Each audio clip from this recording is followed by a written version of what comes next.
কিন্তু চেয়ার ভাঙার কারণে গলার উপরে বুট জুতা দিয়ে রাস্তার মাঝখানে একটি তরুণের প্রাণ কি করে হরণ করা হলো সেটাও আমরা দেখেছি, এবং করেছে বাংলাদেশের সেনাবাহিনী। আমি ধিক্কার দেই তাদের।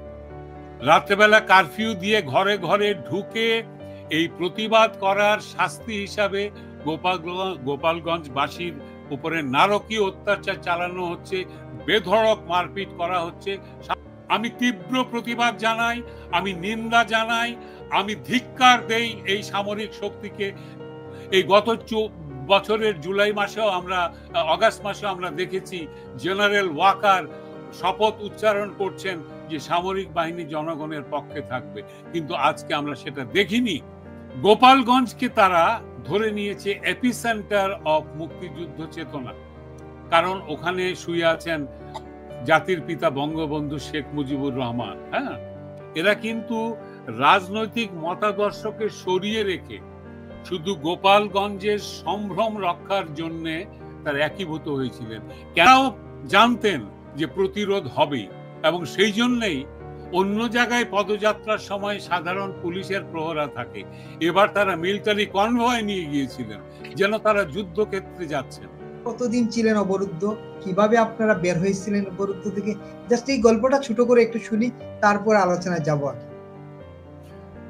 আচ্ছা, স্মৃতিচারণ করেই বলি, আমি খুব ছোট করে উল্লেখ করার দরকার নেই। মুক্তিযুদ্ধের সময় 25শে মার্চের কাল রাত্রে যে অপারেশন সার্চলাইট শুরু হয়েছিল, সেটা মেটাফরিক্যালি মানে ভেতর থেকে বহির্মুখী, অর্থাৎ ক্যান্টনমেন্ট থেকে এটা চারদিকে ছড়িয়ে পড়েছিল। চারদিকে মানে গোটা বাংলাদেশে একযোগে সাধারণ জনগণের উপরে নির্বিচারে হত্যার মাধ্যমে, অগ্নিসংযোগ, হত্যা এবং গোলাগুলির মাধ্যমে একটা প্রচন্ড আক্রমণের ভেতর দিয়ে শুরু হয়েছিল, যেটা ছড়িয়েছে ঠিক মানে যেভাবে একটা বিষাক্ত ক্ষত একটা জায়গা থেকে ধীরে ধীরে শরীরের চারদিকে ছড়িয়ে যায়, সেইভাবে অপারেশন সার্চলাইট ছড়িয়ে গিয়েছিল। ফলে জনগণ প্রথম ধাক্কায় আত্মরক্ষা করার চেষ্টা করেছে, সরে গিয়েছে, এক জায়গা থেকে আরেক জায়গায় পালিয়ে গিয়েছে। কারণ যখন দেখেছে হত্যাটা নির্বিচার এবং এটার মধ্যে ক্ষমাহীন একটা মার্সিলেস কিলিং, তখন পালিয়েছে মানুষ, সরে গিয়েছে। কিন্তু তার পরবর্তী পর্যায়টা হলো সংগঠিত হয়েছে, এবং তার পরবর্তী পর্যায়ে প্রতিরোধ এবং প্রত্যাঘাত করেছে। প্রত্যাঘাত শব্দটার অর্থ এরকম যে আঘাতের অপোজিটে যে আঘাত হয়, হ্যাঁ, সেটা শুরু করেছে। সেভাবেই মুক্তিযুদ্ধ শুরু হয়েছিল। তখন সবচেয়ে বড় যে আমাদের মানে আত্মরক্ষার জন্য যে সুবিধাটা ছিল, সেটা ছিল সীমান্ত উন্মুক্ত করে দিয়েছিলেন আমাদের পার্শ্ববর্তী প্রতিবেশী রাষ্ট্র ভারত। ভারত কি করেছেন মুক্তিযুদ্ধের ইতিহাস যারা জানেন তারা তো জানেনই, যারা জানেন না তাদের জন্য সংক্ষেপে বলছি। 1 কোটি থেকে 1.5 কোটির মতো মানুষ আশ্রয় নিয়েছিল ভারতে, যাদেরকে ভারত নির্দ্বিধায় আশ্রয় দিয়েছে, খাদ্য সহায়তা দিয়েছে এবং প্রাণ রক্ষার যাবতীয় আয়োজন তারা প্রোভাইড করার চেষ্টা করেছে। তারাও দরিদ্র দেশ আমাদেরই মতো, তারা করেছিল। এই ভারত থেকেই আমরা যারা সীমান্ত অতিক্রম করেছিলাম, আমরা সংগঠিত হয়ে মুক্তিযুদ্ধকে সংগঠিত করেছি। প্রথম পর্যায়ের প্রতিরোধ কিন্তু গিয়েছিল আমাদের পুলিশ বাহিনী, বিডিআর, আমাদের সীমান্ত রক্ষী বাহিনী যারা ছিলেন তখন, এবং আমাদের বাংলাদেশ মানে পাকিস্তান মিলিটারি থেকে যারা ডিফেক্ট করেছিলেন, বেঙ্গল রেজিমেন্ট অথবা অন্য রেজিমেন্টেও থাকা বাঙালি সৈন্যরা যারা বাংলাদেশের পক্ষে অবস্থান নিয়েছিলেন, তারাও সরে গিয়ে তেলিয়াপাড়া থেকে, ত্রিপুরার তেলিয়াপাড়া থেকে প্রথম সংগঠিত হয় মুক্তিযুদ্ধ, মুক্তিযোদ্ধাদের সংগঠন। তারপরে বাংলাদেশ সরকার গঠিত হয়, প্রবাসী সরকার যেটাকে বলে। সেটাও সিম্বলিক্যালি কুষ্টিয়ার সেই আম্রকানন যে ওখান থেকে সেটা প্রথম ঘোষণা হয়, সেখানে মানে সমাবর্তন হয় সরকারের, এবং তারপরে মুক্তিযুদ্ধ চলতে থাকে। এই হচ্ছে মুক্তিযুদ্ধের। তখন আমরা প্রথমে আঘাত পেয়েছি, আমরা প্রতিরোধ গড়েছি, কিন্তু তার আগে থেকেই আমরা অনুমান করতে পেরেছিলাম, আমাদের নেতা বঙ্গবন্ধু শেখ মুজিবুর রহমান অনুমান করতে পেরেছিলেন যে কি ঘটতে যাচ্ছে, এবং উনি বিশ্বমানের রাজনৈতিক নেতা বলেই তার জবাবে একটা হুঁশিয়ারি উচ্চারণ করেছিলেন যে আর যদি একটা গুলি চলে তাহলে কি কি করতে হবে সেটা তিনি বলেছেন। একটা নয়, লক্ষ লক্ষ গুলি চলেছিল তারপরে, এবং তার নির্দেশেই আমরা মুক্তিযুদ্ধ সংগঠিত হয়েছি, মুক্তিযুদ্ধ করেছি। এটাই হচ্ছে মুক্তিযুদ্ধের সময়কার ব্যাপার। তুলনামূলক আলোচনা যদি গোপালগঞ্জের সঙ্গে করতে হয়, তাহলে আমি প্রথমে বলবো গোটা বাংলাদেশ আজ অধিকৃত। সোজা কথা, আমি একজন মুক্তিযোদ্ধা ৭১-এর, আমার ভাষায় বাংলাদেশ আবার ঠিক ৭১ যেরকম অধিকৃত ছিল, এটা এখন অধিকৃত হয়েছে। কাদের দ্বারা?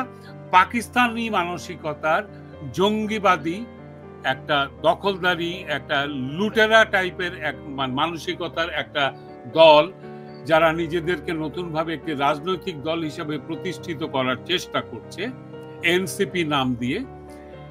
তাদের মানসিকতা, জামাত বিএনপির মানসিকতা, জামাতে ইসলামীর মানসিকতা সব একীভূত হয়েছে, ইসলামী দলগুলো সব একীভূত হয়েছে, এবং তাদের মানসিকতা পুরোপুরি সেই ৭১-এ পরাজিত শক্তি রাজাকারদের মানসিকতা। সেই মানসিকতায় বাংলাদেশ অধিকৃত, কিন্তু তার অর্থ এই নয়, অধিকৃত অর্থ এই নয় যে তারা বিজয়ী হয়েছে, আমরা পরাজিত হয়েছি, তা নয়। মুক্তিযুদ্ধের সময়কার সেই সিচুয়েশন আবার তৈরি হয়েছে। গোপালগঞ্জকে তারা ধরে নিয়েছে এপিসেন্টার অফ মুক্তিযুদ্ধ চেতনা, কারণ ওখানে শুয়ে আছেন জাতির পিতা বঙ্গবন্ধু শেখ মুজিবুর রহমান। হ্যাঁ, সেটা তার জন্মভূমি, এই জেলা তার জন্মভূমির জেলা। এর আশেপাশের একটা অদ্ভুত কথা বলে রাখি, গোপালগঞ্জের একজন অধিবাসী এটা ন্যারেট করেছেন ফেসবুক থেকে, আমি সেটা জিস্ট আমি উচ্চারণ করছি, যে গোপালগঞ্জ এমন একটা জায়গা যেখানে হিন্দু, নমশূদ্র, খ্রিস্টান, মুসলমান এগুলো পাড়া আছে এবং পাশাপাশি অবস্থান করছে, এবং কখনো এখানে কোনো রেশিয়াল রায়ট হয় নাই, কমিউনাল কোনো রায়ট হয়নি কখনো। এরা পরস্পরকে সম্মান করেন, সহ অবস্থান করেন। গোপালগঞ্জে কি বিএনপি নাই? আছে। গোপালগঞ্জে জামাতে ইসলামও আছে, গোপালগঞ্জে আওয়ামী লীগ তো আছেই, যদিও এখন ট্যাগ দেওয়া হচ্ছে যে আওয়ামী লীগ আর ছাত্রলীগ এগুলো এই প্রতিবাদ করেছে, তা নয়। গোপালগঞ্জবাসী করেছে, কারণ যখন এটা গোপালগঞ্জের ব্যাপার আসে, এই নদী পরিবেষ্টিত এই জেলাটি অধিবাসীরা অদ্ভুতভাবে ধর্ম নিরপেক্ষ জাতীয়তাবাদী একটা জনগোষ্ঠী। কেন বলছি? কারণ তারা গোপালগঞ্জের সম্ভ্রম রক্ষা করার জন্য পথে যারা নেমে এসেছিলেন ২.৫ লক্ষাধিক মানুষ, এরা কিন্তু রাজনৈতিক মতাদর্শকে সরিয়ে রেখে শুধু গোপালগঞ্জের সম্ভ্রম রক্ষার জন্য তারা একীভূত হয়েছিলেন। কেন তারা আতঙ্কিত ছিলেন? কারণ হুমকি দেওয়া হয়েছিল ইরেডিকেট করা হবে বঙ্গবন্ধুর স্মৃতি, সবকিছু, মুজিববাদ কবর দেওয়া হবে, সংবিধানকে কবর দেওয়া হবে। সেই জন্য তারা গোপালগঞ্জে গিয়ে পৌঁছেছেন, এবং তারাও জানতেন যে প্রতিরোধ হবেই, এবং সেই জন্যই অন্য জায়গায় পদযাত্রার সময় সাধারণ পুলিশের প্রহরা থাকে, এবার তারা মিলিটারি কনভয় নিয়ে গিয়েছিলেন, যেন তারা যুদ্ধক্ষেত্রে যাচ্ছেন, ঠিক যেভাবে পাকিস্তানি মিলিটারি গিয়েছিল গোপালগঞ্জ আক্রমণ করতে। এক্স্যাক্টলি সেইভাবে সেম সিনারিও। বাংলাদেশের মিলিটারি, বাংলাদেশের জনগণের ট্যাক্সের টাকায় প্রতিপালিত মিলিটারি, যারা শপথ নিয়েছিলেন যে বাংলাদেশের সংবিধান রক্ষা করবেন, বাংলাদেশের জনগণের পাশে থাকবেন। এই গত বছরের জুলাই মাসেও অগাস্ট মাসেও আমরা দেখেছি জেনারেল ওয়াকার শপথ উচ্চারণ করছেন যে সামরিক বাহিনী জনগণের পক্ষে থাকবে, কিন্তু আজকে আমরা সেটা দেখতে পাইনি। এবং যেহেতু গোপালগঞ্জবাসী প্রস্তুত ছিলেন, সেই হেতু প্রচুর ভিডিও হয়েছে, যেগুলো এখন পর্যন্ত এসে ইন্টারনেটে পৌঁছানি, কারণ ইন্টারনেট বন্ধ করে দেওয়া হয়েছে। রাত্রেবেলা কারফিউ দিয়ে ঘরে ঘরে ঢুকে এই প্রতিবাদ করার শাস্তি হিসাবে গোপালগঞ্জবাসীর উপরে নারকীয় অত্যাচার চালানো হচ্ছে, বেধড়ক মারপিট করা হচ্ছে। সামান্য কিছু ভিডিও লিংক আমি সেভ করেছি, যদি আজকে চাও আমি ওটা দেখাতে পারবো, আমার ইয়ে থেকে আইপ্যাড থেকে আমি ক্যামেরার সামনে ধরে দেখাবো। যদি দেখতে চাও কিভাবে নির্মম ভাবে পিটিয়ে এই গোপালগঞ্জের তরুণ তরুণীদেরকে আহত করা হচ্ছে। রাস্তার উপরে 7 বছর 8 বছর 9 বছরের বালক, নারী, মহিলা, কিশোরীকে পেটানো হচ্ছে। মিলিটারিরা পিটিয়েছে, পুলিশে নয়। পুলিশ খুন করেছে সোজাসুজি, সে একদম অন ভিডিও খুন করেছে, সেটার প্রমাণও আছে। কিন্তু মিলিটারি কেন পেটাবে? এখন তারা বলছে মিলিটারির গায়ে হাত দিয়েছে। মিলিটারির গায়ে তো কেউ হাত দেয়নি। এনসিবির মিটিং এর চেয়ার ভেঙেছে, হ্যাঁ ভেঙেছে, হাওয়া দিয়েছে এবং পালিয়ে গেছে। এবং ওই নিরীহ চেয়ারগুলোই তারা ভেঙে তাদের আক্রোশ প্রকাশ করেছে। কিন্তু চেয়ার ভাঙার কারণে গলার উপরে বুট জুতা দিয়ে রাস্তার মাঝখানে একটি তরুণের প্রাণ কি করে হরণ করা হলো সেটাও আমরা দেখেছি, এবং করেছে বাংলাদেশের সেনাবাহিনী। আমি ধিক্কার দেই তাদের। Shame on you, cowards, কাপুরুষ বাংলাদেশের মিলিটারি, বাংলাদেশের জনগণের উপরে আপনারা এগুলো করেছেন। মনে রাখবেন, এগুলো গোপন থাকবে না।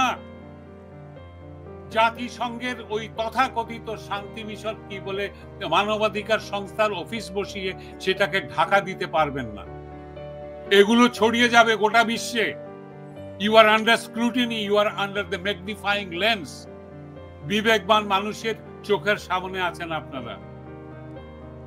আজকে গোটা বাংলাদেশ, আমি বলবো গোপালগঞ্জের কাছ থেকে দৃষ্টান্ত শেখা উচিত, কি করে প্রতিরোধ করতে হয়, কি করে প্রতিবাদ করতে হয়।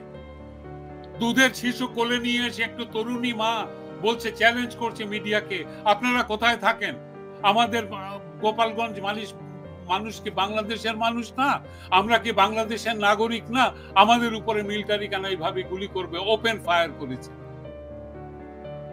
ঘরে ঘরে ঢুকে অত্যাচার করেছে। ঠিক যেভাবে পাকিস্তানি মিলিটারিরা ঘরে ঘরে ঢুকে তরুণ ছেলে আছে কিনা তাদেরকে ধরে নিয়ে গেছে, যারা আর ফিরে আসেনি, যাদের লাশ পড়ে গেছে নদীতে। মধুমতি নদীতে লাশ ভাসছে এখন।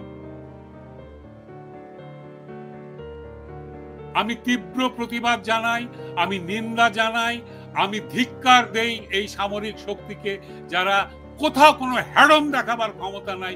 কোন দেশে গিয়ে কোনো যুদ্ধ করার কোনো দৃষ্টান্ত তাদের নেই। তারা যা সাধারণ জনগণের উপরে ট্যাঙ্ক নিয়ে শোডাউন করছে, তারা কত শক্তিশালী। একেবারে সঙ্গে